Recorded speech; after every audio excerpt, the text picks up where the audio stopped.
Welcome to another episode of Relentlessly Resilient, where real people share real life experiences and the tools they've developed to move forward and live their best life. I'm Michelle Scharf. And I am Jennie Taylor. And Michelle, it's Thanksgiving week. We are only a couple of days away from all the good food and family and gatherings. And this is my first time hosting Thanksgiving. And we laugh because I just turned 43 and I have all these years of enjoying Thanksgiving never at my house.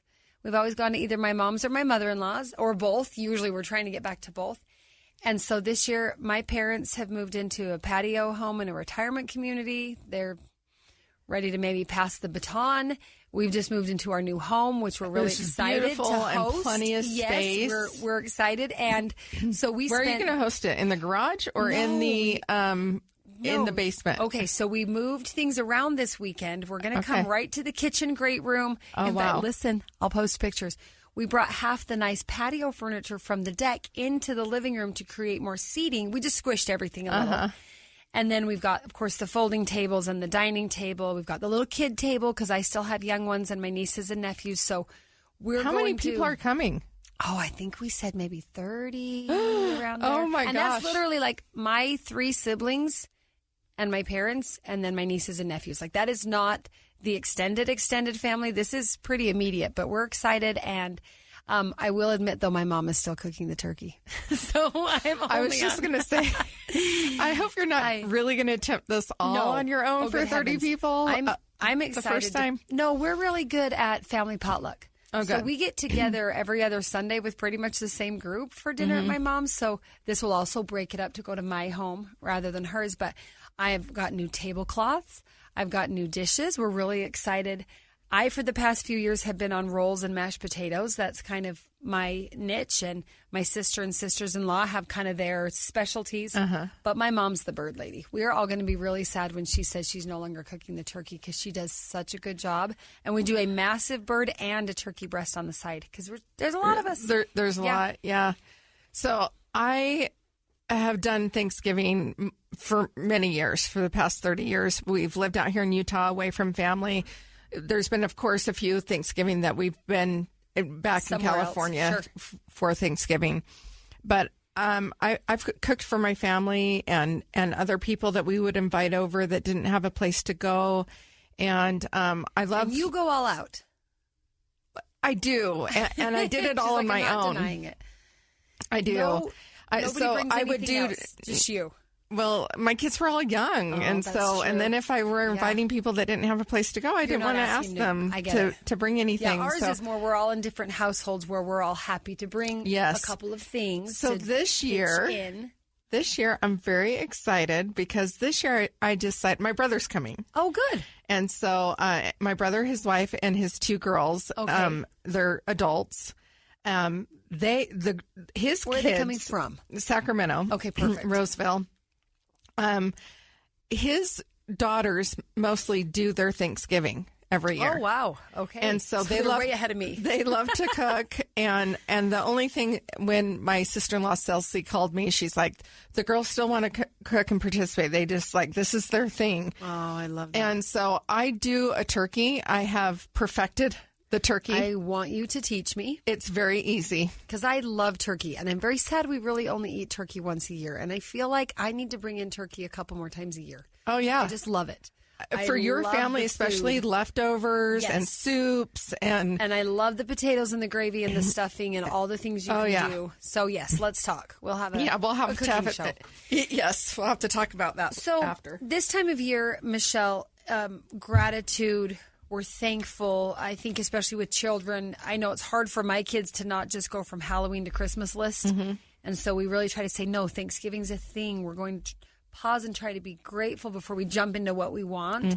Sometimes that's hard in today's fast-paced life where you go from where you go from back to school items at Costco to Christmas the next day. I know, isn't it strange? Let's talk about how do we make Thanksgiving its own thing? How do we give it its due? I know you love the holiday. I love the holiday. And, for people that are Christian and have look forward to Christmas and the birth of the Savior, for me, it's like, isn't it a beautiful way to start the Christmas holiday?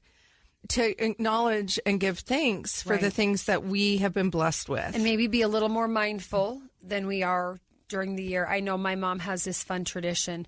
She puts a giant sheet of butcher paper down the hallway, and the kids can either draw or write things they're thankful for. And she puts it up right about after Halloween. It's up most of the month of November.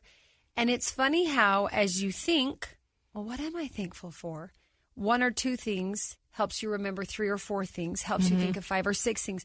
And pretty soon it really does snowball. Yeah. When you pause and make that effort, I'm grateful for these people, these opportunities, these circumstances, my house. I mean, pretty soon you're thinking, oh my goodness, I could fill the whole butcher paper myself. But most of the year we're just so busy we don't pause. So I love that we take the time to maybe focus a little more on our gratitude and the blessings we have. I went through self-development training in 1985, I think it was, 1995. Yeah, 1995. Okay. And they talked about gratitude being the key to abundance, and that really stuck with me. And I wasn't always perfect at it, but I really did start a pattern of gratitude throughout my daily life. And at this point, I have a journal that I write in almost daily. Really? I've been writing this month, except for last week. I think I just lost my mind and forgot a few days. But this week I've been focused, or this month on social media, I've been focused on posting what I'm grateful for. Just in the moment. And just kind of saying it out loud. And then, the interesting thing about it is that when you get in this habit, all of a sudden, when you just pause to say, what am I grateful for? And you just ask yourself the question, it gets easier and easier to identify the things to be positive about. You become more and more aware of all the good, even when there is the heavy. So let's talk about this. The holidays can also be very difficult for people who are grieving, whether you're grieving a divorce, grieving a death, grieving lost It can dreams, be hard lost opportunities. for people that have estranged families, family issues. It can bring a lot of things maybe under the microscope that you're able to kind of just wash over throughout the year, and here they become the elephant in the room. Right. I know in our case, my husband died at the beginning of November. I remember walking into that first Thanksgiving that year. I was at my aunt's house just a couple of weeks after he died, and everyone's so grateful and so positive, and there's pie and a beautiful turkey and decorations. And I remember being in the thick of that fog, just thinking, I am so grateful, but my heart is broken. My heart is full. Don't get me wrong. My heart is full. I have so many wonderful gifts and blessings, and so thankful, so much to be thankful for, especially that year when so many people were helping us. But my full heart was a broken heart. Right. And then each year that comes back, and those holidays can be so heavy. So let's talk for a minute. You can't make grief go away, and I don't think either of us would advise to even try to. Grief has its role, it has its purpose, it has its power in our lives. I finally have gotten to the point where I feel like I've made peace with grief. That grief isn't such a negative thing. It's just part of the acknowledgement of the love that I had for my spouse. And it's not no longer to get through or get over with. Right. It's just something that I get to pause and be with. And and then I get, as soon as it's done, I get to move on and move forward and be happy and grateful again and focus on life. How do we incorporate? Let's focus on the power of gratitude. I know there's all kinds of studies, whether they're anecdotal or statistical or scientific. There's a lot of studies out there. Being grateful, exercising gratitude, actually really does make you feel better. It actually really does. Erase the grief, but I would say the gratitude helps soften the grief. It can soften the blow of whatever challenge you're facing. It doesn't have to just be a deceased person in your life. Like you said, estranged family, difficulty. We've talked with people with infertility, financial, whatever hard thing you're going through, the holidays do kind of seem to put it under a microscope. How can we have gratitude help us with that grief through particularly this Thanksgiving holiday? Yeah. Well, gratitude, first of all, is an affirmation of goodness in the world. It results from a two-step cognitive process.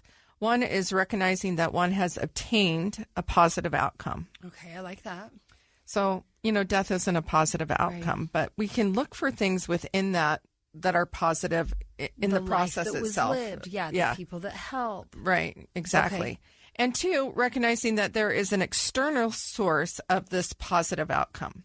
So whether that's that's interesting. God, the universe, karma, and every religion from Judaism, Christianity, Islam, Buddhism, Hinduism, they all have gratitude is like the very essence of what it means to be a human being in their kind of tenets of faith. So I think that that's really interesting. This time of year, to be able to focus on gratitude, it puts us in a state of acknowledgement and ability to open doors in our relationships. So maybe you do have an estranged family member, and maybe you start seeing the positive aspects of them or that situation. And trying to recognize what has come out of that situation. There's good in all things. There's good in all things. And that maybe the problem that you had with that person was the catalyst of growth for you. True. So maybe it was painful, and maybe you have some hurt feelings. Find some of that purpose. But maybe it really has been part of your growth process. And so maybe you could start reframing that relationship and that this wasn't comfortable, and yet I've developed and grown from this experience. And that mind shift about where that sits in your perspective. Right. And what will that do? That will change your attitude, thoughts, or behaviors towards that person. Instead of harboring anger or upset, you can start to see the value that was there from that situation. Not that this applies to everything. There are some traumatic stuff out there. Well, and there's boundaries that need to be in place. And maybe some broken relationships that just need to be broken. And that's okay. Yeah. And you don't have to carry the guilt of that. Hey, let's take a quick break and come back and talk about a little bit more. We'll be right back. Sounds good.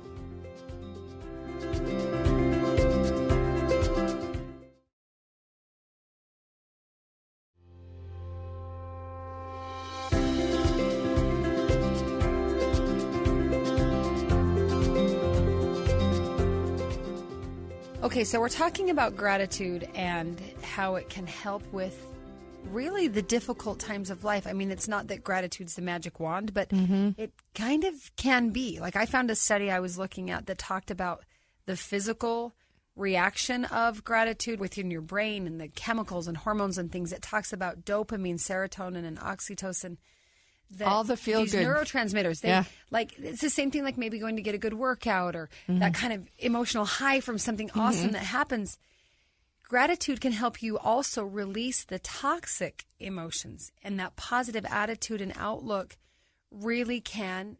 I mean, you change your perspective, you've just changed your world, right? Yeah, we talk about rose-colored glasses as if that's a negative thing, and while we don't want to be naive and crazy, maybe sometimes some rose-colored glasses would do most of us some good, and let some things slide, and maybe let something set aside. And the way gratitude can help you kind of be in the moment. When you're thankful, maybe you're a little less sad about the past or a little less anxious about the future. It doesn't change those two things, but it changes your perspective, which kind of does change those two things. It really can change how you view the past and the future. So there are benefits to gratitude on our physical health, and the National Institute of Health, I believe it was, in 2012, published a study on the benefits. Really? That grateful people experience fewer physical aches and pains in their body. Okay, that's awesome. Which is kind of interesting, because who complains the most about aches and pains? People that are aging. Right. For you youngins out there. Oh, hey, trust me, I'm past young.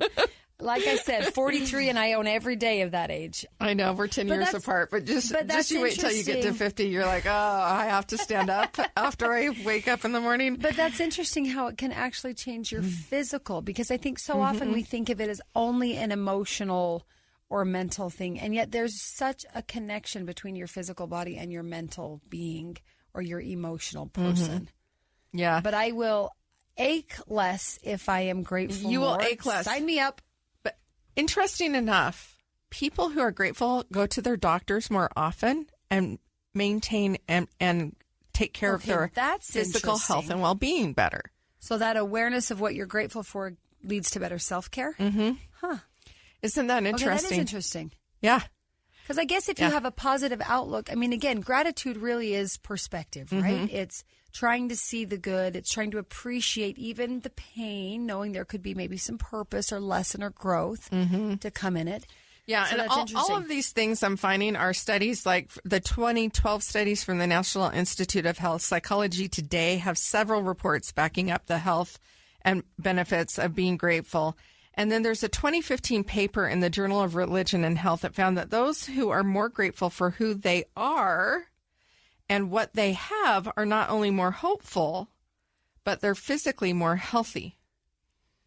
So, okay, that is notable. yes, it is all very notable. So it's really interesting because, there's the saying, what you resist persist. So like the things that you're resisting in life will persist until you address And them. fester, Right. sure. And fester. And reading through this stuff in preparation, I was thinking, and what you focus on becomes your reality. Absolutely. So if you're negative, you're kind of inviting that energy and that intentionality of negative thought patterns or behaviors to come in. Other negative people around you or pushing away the positive people. So Right. it kind of Exactly. adds on to that effect. Yeah. And so it's really fascinating to me because I'm like, I've been doing this for a long time. And after John died, I was still doing it, not as often. And I've been getting into a better practice and habit this past year. And I would say that I have been getting to the place where I lay in bed and instead of thinking about like, I really wish I had a partner, or I really wish that relationship would have worked out, or what I really wish my husband was here. I've been laying in bed in the morning going, I have such an amazing, great life. Wow. And feeling really content and happy. Like I am really, really blessed to be in the situation that I am. And I can see the overall health benefits of that. Well, and I love how the gratitude can lead you to feeling content. And content's okay. Like it doesn't have to be jubilation every day. No, absolutely not. But to be content with your lot in life, for lack of a better phrase. Yeah. So let's talk about how you do it. You say you've gotten better at this practice of gratitude. And then let's maybe look at what are some specific Thanksgiving traditions. Do you have any in your family that you had with your kids over the years? Yes. Let's talk about how we do it. We know the importance of it. I want to be less achy. I want to be more positive. I get it. I'm all in. How do I do it? Yeah, it really is a simple little practice, just like you might wake up every morning and say your prayers before you step out of bed. Well, after stating your prayer, or even in your prayer, you could acknowledge to God what you're grateful for and the things that you see. I'm really grateful my kids are all healthy. I'm really grateful they all got out of bed and got dressed and ready for school today. And it could be anything small or large, right? And again, like I said, the more I find myself finding something to be grateful for, then I find more things. Right. But in the moment, if I kind of block the wall, then it's easy to just be busy and overwhelmed and, oh my goodness, I can't do this. But right. It's really just taking the moment to acknowledge the things that you are grateful for. And they don't have to be big things. No. I'm grateful for the running water. I'm grateful that my heat's on. We take that for... I'm grateful I have a soft, cozy bed. Right? I just got a new down comforter and duvet cover, and my bed has been transformed. I feel like I'm climbing into a Marriott hotel every night, and I love it. And just taking a moment to say, I'm grateful for this blanket. So grateful. I'm grateful I have this pillow. I'm grateful the heat turns on when my home starts to get cold. Those are things that a lot of people, like you and I middle class people, we take it for granted. How many widows out there don't end up in a situation where they're okay? Well, and how many people, you and I have traveled quite a bit outside of just where we live at home and seen, widow or not, there is real want and poverty in this world. Yeah. There's struggle for where's the next meal versus we're trying to cut out calories and lose a few pounds. Do you know what I mean? Right. Really, sometimes that perspective could be absolutely tapered a little. So it could be in a prayer. It could be in a journal. I know some people have you could write it on Facebook and share it with the world. That's true. Put it out there. One thing that I like about doing this, I have started to notice more positive things on Facebook. And I tend to scroll past the negative things without really taking them. If I don't have the energy. I don't have the energy or time for it, and so I don't want that negative energy. Yeah. So like if I start to read something and it's like just really heavy, if it's just an angry rant. Now, if it's somebody who's saying I'm really struggling right now, I'm willing to listen to that vulnerability. Right, because it's connection, even and that's through a high value for me. I have found, I know social media has its qualms, don't get me wrong, but there's a lot of times where I've learned of someone's struggle because they were vulnerable and posted it. And now I know that maybe they need a hand, or they need my prayers or my good vibes sent their way. I had a friend who lost a dog, and I sent her some cookies, and it made me feel good that I could do something that's it. for her. You feel good. Service and gratitude, right? Yes. Service and gratitude and the countering of negativity. Yeah. So beautiful. And it's great. Like, we talk about the negatives of social media all the time, but I think there are a lot of positives. Yes. For me, it was a great outlet I'm such a verbal processor, and the process that I went through John with, a lot of the book that I'm writing takes excerpts from my Facebook page. Because you in the moment could put words to your emotions and your experiences. Yes, and I could send them out into the world, and I was very aware that there were both enemies of mine, because I'm in politics. I absolutely have my enemies. Not everybody likes me. I know that's really hard to believe. Can you imagine? There are people who don't like us, Michelle. I just don't know where they are. I just can't imagine that. But, and I knew that it was going to go to both. Sure. But I felt the need to that's the true vulnerability. Right. Then. Letting it go out there, regardless of the fact that some people might not appreciate it or value it. Or some people were reveling in my loss. I mean, I some people were cruel enough to be that cruel to me directly. But, it's gratitude changes everything. It changes our perspective on the world. And so that's what I wanted to say is, when we go out into Facebook land and we're on there and we're consuming maybe stuff that is really bringing us down, stop it. Yeah. You don't have to read it. You don't have to engage in it. Unfollow. Yeah. I've unfollowed a lot of people because I just don't want to see you'll find the negativity. People, there tend to be those who every once in a while we're all going to have a negative something, right? That's human. Right. Versus is it every single thing you do is down, or maybe everything you do is trying to be uplifting and finding that better perspective and finding some purpose. And for me, it's a double-edged sword, right? Yeah. The people that are toxically positive and only put out positive, and I never see any vulnerability Pollyanna. from them. We call that the Pollyanna. I'm like, I don't relate and I can't connect to that, right? And it's not real. Right. Because I've lived a life and I've had enough trauma myself that it's like, look, we all struggle. But you can even be positive and real. Yes, absolutely. I mean, that's one of the things I've learned a lot this past year, and I've spoken about it a bit, the word and. And I can be realistic and having a horrible, awful day, and I could still be grateful. I could still find something good. I can be real and not brush over the bad. Jenny, without dwelling on it and reveling in it. I'm glad you brought this up because this year that's been my practice. Like, okay, when I'm getting really down, I need to stop and really focus. And I'm going to tell you, sometimes it's been the weirdest things to I'm grasping for gratitude. I'm grateful there's oxygen to breathe. Somewhat, sometimes it's I'm grateful that I have a waterfall feature out in my backyard that I can go and listen to and kind of the soothing. And escape. And I connect with water. I'm a Pisces. I love the water, and hearing those sounds, it's soothing to me. And sometimes it's I'm just grateful for this right now. Yeah, and sometimes I have to just focus on that one thing in order to really kind of shift and start thinking. To get out of it to where I can start really thinking about the things that I'm grateful for on a deeper level. And I think that's what we can do. You can start with some of those surface things and try to get deeper. Let's take one more break and then come back and talk about maybe some Thanksgiving traditions that you've had over the years or that I've tried to incorporate with my family. We'll be right back.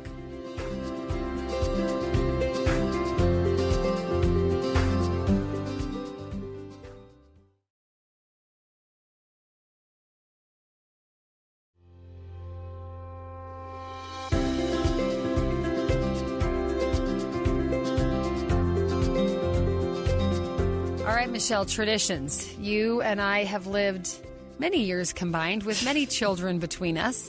The good, the bad, the ugly. Yeah. We've hosted or been to lots of Thanksgiving dinners and gatherings, whether it's a Friendsgiving or a pie night separate from the actual feast. Share some traditions. What have you I can tell you the whole Thanksgiving day from the time I was a child and what I continued with my children, and now it is shifting. But this was pretty much my life for, I would say, a good 40, 45 years. Decent amount of time. Every morning we wake up and my mom would make canned cinnamon and orange rolls. Okay. Both of those. Like the kind that pop out of the can. Out of the can. Okay, perfect. It's a good healthy start to the day. I was raised Missionary Baptist. They are not the bakers that the Mormons are. So, and my mom was doing all of this cooking herself. So I'm sure she did all that while she's still running a kitchen full of turkey dinner. I know, but probably if I had an LDS mother, those would probably been prepared the night before and thrown in. Right? Yeah. But my mom didn't do that. So okay, so they were Pillsbury canned. I don't know if we can use a brand, but I do love the orange rolls, but I'm the only one in my family that does, so I can't buy them very often or make them very often because then I eat the whole batch. I love them so much. Too. I do. They are my favorite. Okay, I so never that's eat where the you cinnamon start. roll. So we get up. Walk me through the day. We get up and we wake up to orange and cinnamon rolls, and then usually some scrambled eggs, maybe some bacon, throw a little and bit of juice. Protein. Okay, and the Macy's Day Parade. Oh, awesome. And my mom is already in the kitchen starting the feast. So you're watching all the floats and the giant floating balloons and everything. And then she tells us to go get dressed, go shower, get ready, get dressed. And then we have to start setting up tables as kids. And then we were always in charge, or I was always in charge of vegetable platters. Oh, very good. Which has now turned into my passion for charcuterie. Boards. Yeah. Okay, so you started at such a young age. Good job, Michelle's mom. Good job. So I would do the celery boats and make everything look beautiful. As I got older, I started being creative with it. I'd take lettuce to line and it was all my doing. It was just, I love it. But I think about that now and I'm like, oh, this was the birthplace of my charcuterie, my love for charcuterie. So we would prepare like the olives and the celery and the meat and cheese platters and vegetable platters. And my mom was cooking. Meanwhile, she's got turkey and potatoes. She's got turkeys going, and she is doing yams and mashed potatoes, stuffing, and gravy, of course. Then, of course, the green onion, green bean salad, casseroles, whatever. Ugh. Green bean soup and French fried onions on top. Yeah. Okay, I know what you're talking about. Our other tradition, and I don't know why or where this came in, is baked beans. So you take pork and beans, and you add a package of... that's a little 4th of July. Okay, I love it. Bring it to Thanksgiving. This is our family. I love it. It's a very strange thing. I don't know exactly. Yours. Yeah, it's ours. Own it. So pork and beans with French onion soup and brown sugar and ketchup. Okay. Yeah. Really yummy. Sounds delicious. And all my kids, it's a staple for not only my kids, but my brother's kids. Turkey and pork and beans. Okay. And we call it barbecued beans. But so then, of course, rolls. And usually those are like Rhodes rolls or something like that. Frozen and home baked. Yeah. Sure. Yeah. It's hard to pull off all of that in a kitchen if you're the cook for everyone. Especially in 1970s, 80s kitchen. Good job, Mom.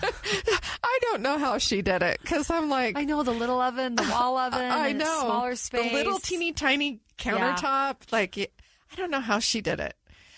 And so those were the staples. What time of day do you pumpkin eat? Pie. I'm curious. She would make is it a lunch? Is it a dinner? It's usually it was served around 2 p.m. Okay.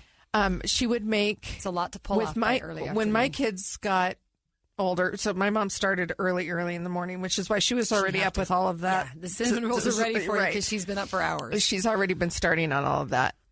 My mom started this tradition with us when my kids got old enough, and my daughter has a real sweet memories with my mom making pumpkin pies. Oh, so pumpkin pies.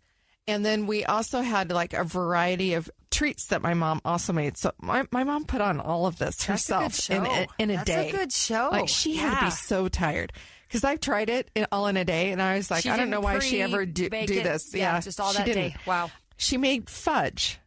She would make peanut butter brittle.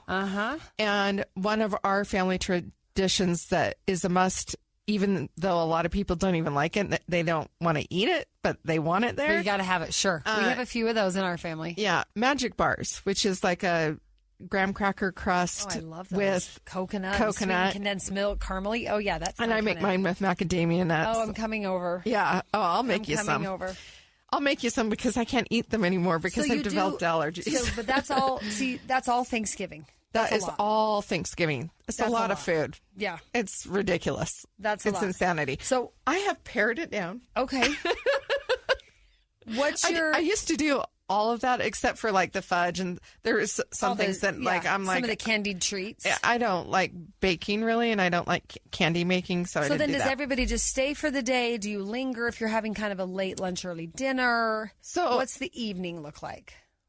At home as a kid, family would come over and people would stay until the evening, clean up, and everyone would take leftovers. Sure. So there wasn't a ton of food. Yeah. And that was great. For me, my kids were usually, it was just us and our kids, maybe some other people. They'd stay for an hour visit. I'd send them home with leftovers. Then I ended up doing a lot of this cleaning and work on myself, and, putting it all away after it was all done. My husband hated it. He's like, we don't have to do this. We just have 4 kids. Yeah. We don't have to have a full spread, I love that. And he would say that every year, but I couldn't do it. It was like, it's just another day if we don't do it different. Right. So I reached out. My brother's coming. I reached out to his kids, my brother. I took a sample of what everyone felt like they needed. And so our menu, I have it in front of me. It's turkey, baked beans, stuffing, rolls, green bean casserole, sweet potato casserole, which is mine. And that is really a dessert. I also will come eat it. Oh, I know. So good. Oh, I make it so ridiculous.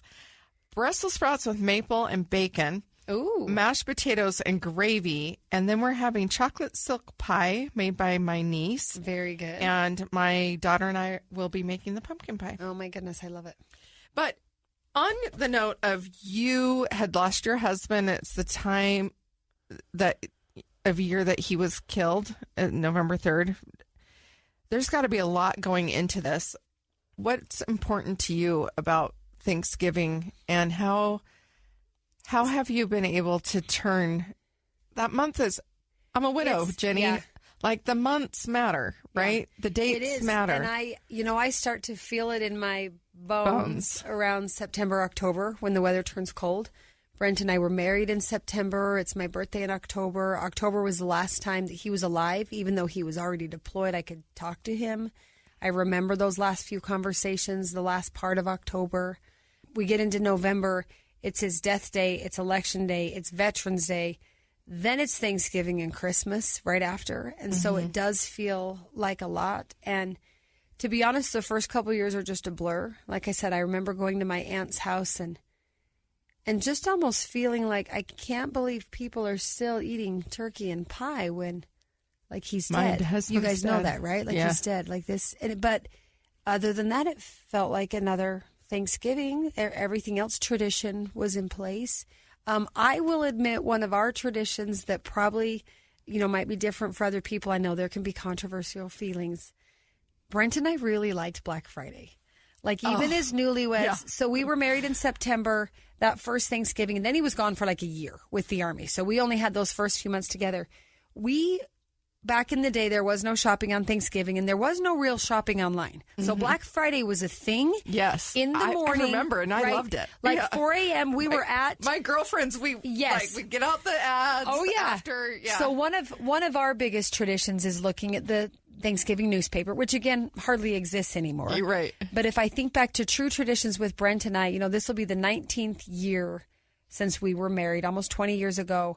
Looking at the newspaper, kind of plotting out what we wanted to go get. That first year we went and got thumb drives that had, I think, 64 megabytes, and we thought they were the coolest things ever. That's when we were still buying the readable, writable CD discs. So that first Thanksgiving that Brent was gone, we went to my aunt's house for dinner. We, I think, went to a different aunt's house for pie later on. And I remember just wandering around, kind of fighting off those waves of grief and anxiety. And so I gave each of my kids, I think, $20 or $30, and we went Black Friday shopping on Thanksgiving.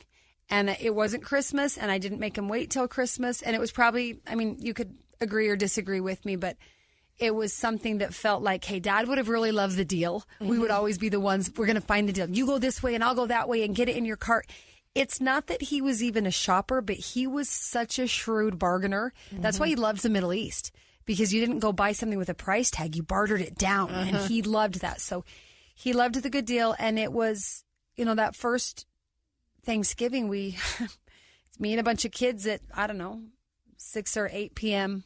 at the big box store looking for, everybody picked something, and it was kind of like, hey, Dad just bought you all a present for Thanksgiving, because we all feel awful. Right. We're all trying really hard to be grateful. And, whether that was a wise expense of that money or not, it released some of those endorphins of bringing back some of the traditions. I think it's a great idea. So here we are now, we're 4 years later. Black Friday just isn't what it used to be. Like, I keep watching for the ads and waiting, like, it's been Black Friday for a few weeks. Everybody spreads it out. So in a way, that almost seems fitting, because some of those traditions we had with Brent that felt like they died in our family when he died, well, now they didn't necessarily die, but it's changed. Yeah, it's changed. And that's just evidence that the world has changed. You and I have talked about this before. John and Brent would not recognize America today. No. It's changed so much in those fast 4 or 5 years, so much. And so now we're to the point where, we're in this new home.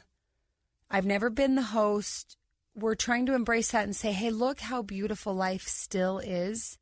Even though this is the time of year we kind of all walk around feeling that punch in the stomach and the change of the leaves. It's the physical reminder, the cold weather, Christmas music. Oh, the man loved Christmas music, like from Halloween on.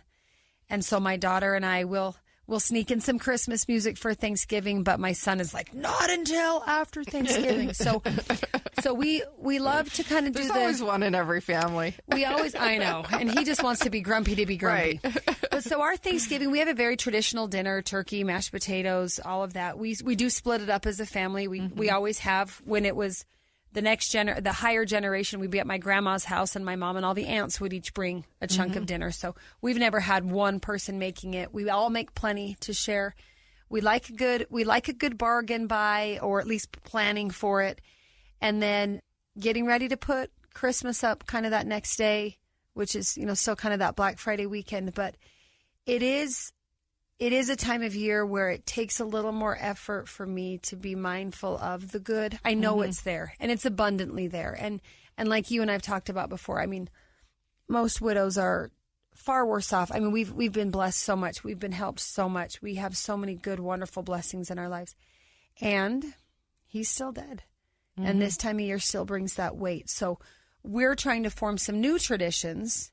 Where as a family, we're in this new home. We're going to be the host. We want to make it lovely for all the cousins coming over. So my little 9-year-old and she's helping me decorate. And we've got a few things we're excited about and some treat jars. And we moved all the furniture around. And it kind of feels like we're not erasing the memories or the traditions. It's just changed. It's just changed. And our physical, to create new ones. And our physical environment has helped us change, because now we're in a different surrounding in the home, where we can say, and Black Friday doesn't exist. There's no fat newspaper on Thanksgiving to run to the grocery store and try to buy.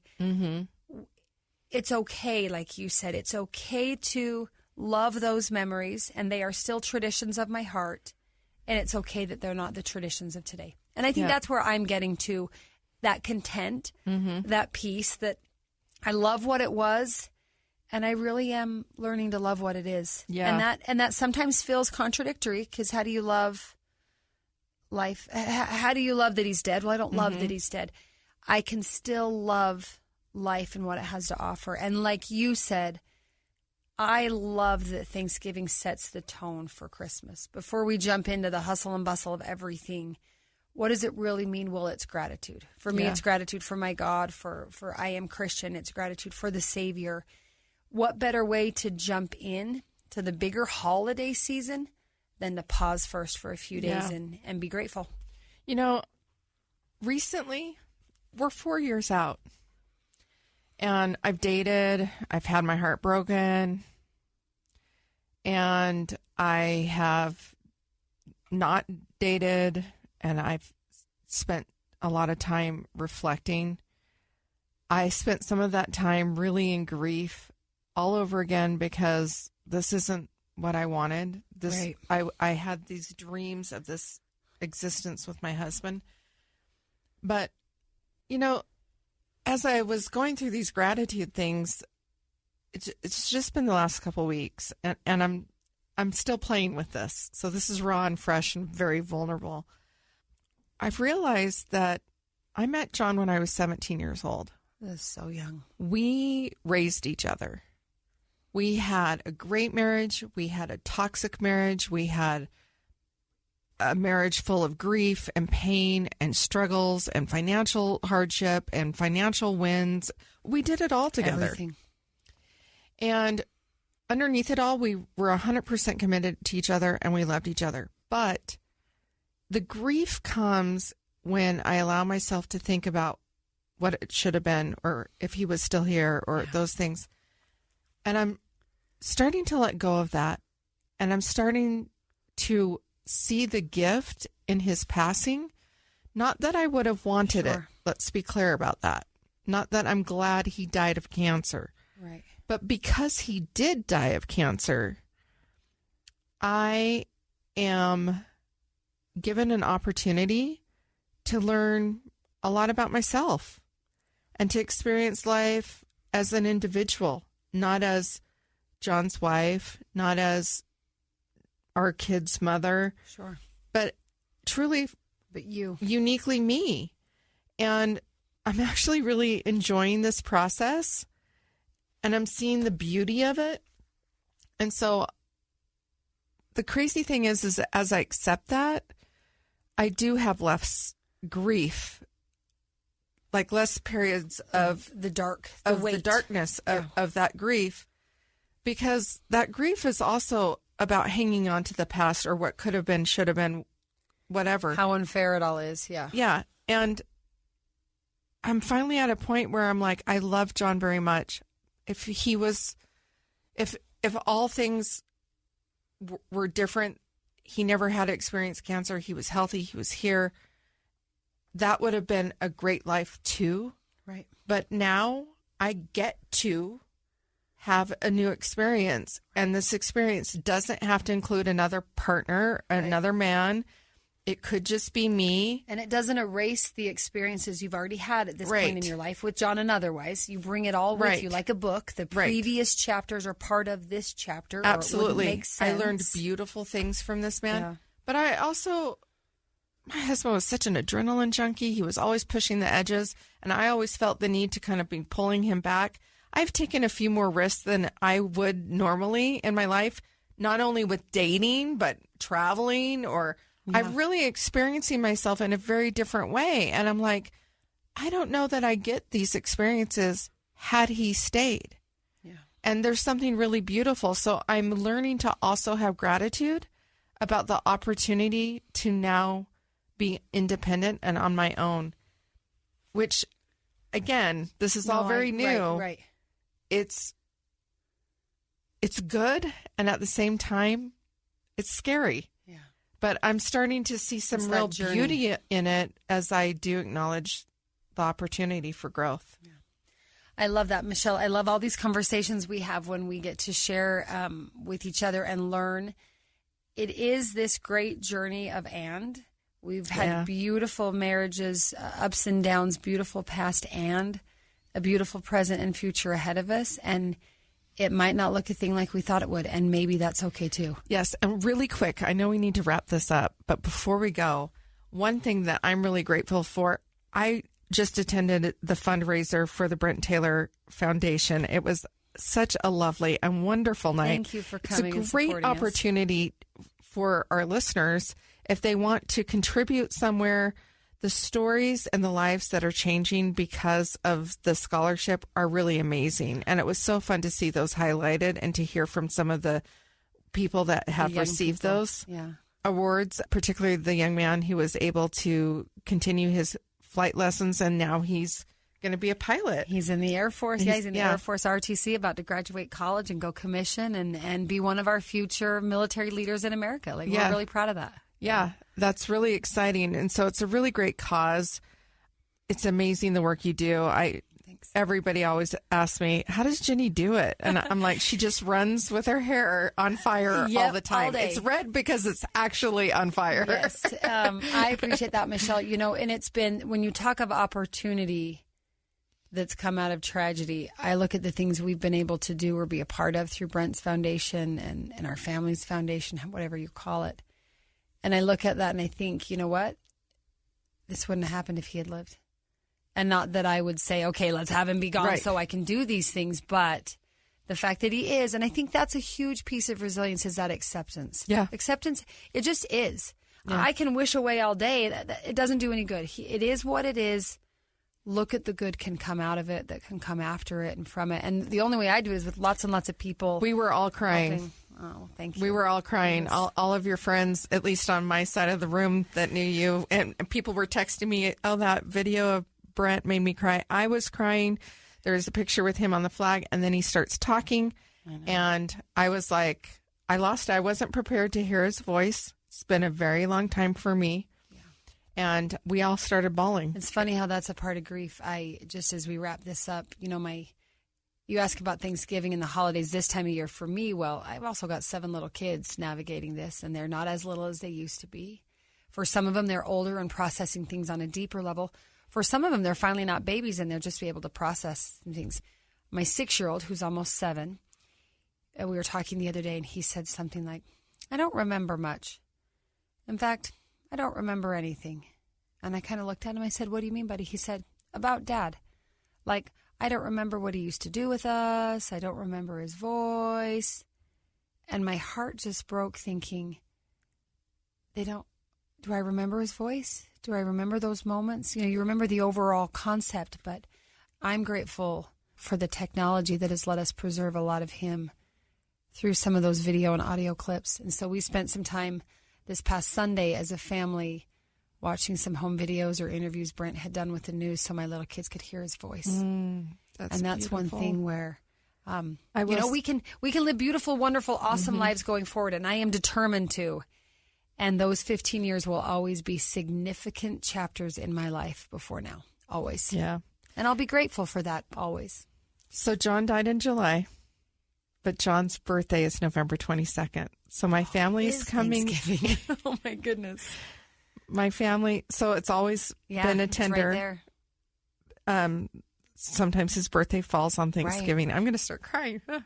But my family's coming in, and I have not done anything to honor John every year since he's gone, but I've always wanted to. And I have developed a terrible wheat allergy, so I'm going to have to do some different recipes. But I've decided to make carrot cake and banana cream pie. Oh, and so tomorrow, those were his favorites, and I don't like either, but I'm going to make them for him. That's what we're having for dessert. And so we're having a pre-dessert night for our family on his birthday, which is tomorrow night, Tuesday. Oh, my goodness. Oh, Michelle, I love that. Thank you to all of our listeners for joining us. This is almost a little bit of memory lane for the two of us. Again, we learn so much every time we interview someone else. And sometimes we learn by just letting ourselves talk together for a minute. So thank you to our listeners for hanging in there with us. We would love, as always, to hear your journey, your grief, your triumphs, your resilience. Please join us. We'd love to have you reach out to us and make that connection. We'll get you on the calendar and get you here in studio or over the phone. You can find us on social media at Relentlessly Resilient on Facebook and Relentlessly Resilient Podcast on Instagram. Or you can send us an email at rrpodcast@ksl.com. Thanks for joining us today, and thanks to our great producer, Kellyanne Halverson, for keeping things rolling here in the studio. And remember, whatever you do today, remember to be kind. You have no idea the struggles others are dealing with in their life.